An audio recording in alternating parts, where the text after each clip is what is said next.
जय महाराष्ट्र मित्रांनो, कालच नवीन फोन घेतला आणि आज आलो होतो गावाकडे. सकाळी सकाळी नाशिकवरून गावाकडे आलो, खूप भारी वाटलं होतं. आणि इकडं फिरता फिरता आहे ना, म्हणजे इकडं गाडी साईडला लावली होती मामाने. आणि आता मी चाललो होतो नर्सरीत आणि इकडचं वातावरण बघून आहे ना, एकदम मला शांती भेटली. कारण 3 दिवसानंतर गावाकडे आलो, मजाच वेगळी असते. मामी झाली होती आजारी, मग मामीला घेऊन आलो होतो एक सिन्नरला दवाखान्यात. बाबा, मी आणि मामी होतो. मग काय गाडी साईडला होती, मेडिकलमध्ये जायला होते. मला भूक लागली होती, मग बाबा आणि मी आलो होतो इकडं गार्डन मिसळला. मिसळ खाऊन आम्ही बाहेर आलो आणि बाबाला फोन आला होता आणि साखरेचा गड्डा न्यायचा होता घरी जाताना. त्याच्यामुळे बाबा विचारत होता साखरेचा गड्डा आहे का.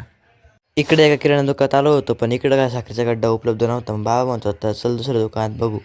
तिथून आम्ही दुसऱ्या दुकानात आलो, इकडं साखरेचा गड्डा होता. मग बाबाने किंमत बिगत विचारून आहे ना, एक साखरेचा गड्डा घेतला होता. मग आता निघालो आम्ही. सिन्नरवरून आल्यावर मी इथं बसलो होतो घराबाहेर मस्त शेडखाली सावलीत. मग काय वाट बघत होतो बाबा त्यांची कामं आहे का नाही काही. बाबा म्हणत होता आज लय मोठा लॉट आहे, मग तिघा जणांनी मिळून खोलून घ्या. गोकुळ भाऊ आणि भाऊसाहेब भाऊ ते सगळे गेले होते तिकडे बाहेर.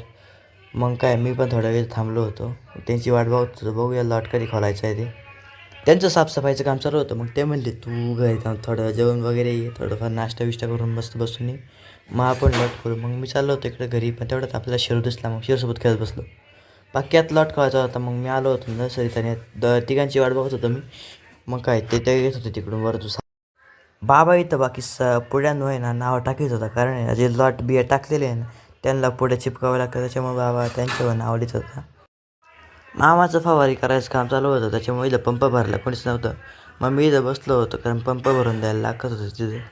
मग तिथं इथं कोणीच नव्हतं, त्याच्यामुळे मग मी बसलो होतो इथं मस्त फोन पाहत. पंपाला भरून देत होतो त्यांना. सगळे कामं झाली होते. मग मी आता इथं चक्रा मारत होतो असे सहज सहज.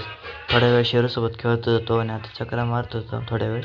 बाकी तुम्हाला नवीन फोनची ब्लॉगिंग कशी वाटली कमेंटमध्ये नक्की सांग. या दोघांची भांडणं चालू झाली, यांचा पाहून माझ्या बहिणीची आठवण आली. कारण आम्ही दोघं पण असेच भांडायचे. भेटूया नवीन ब्लॉगमध्ये, तोपर्यंत बाय बाय, टाटा, सी यू.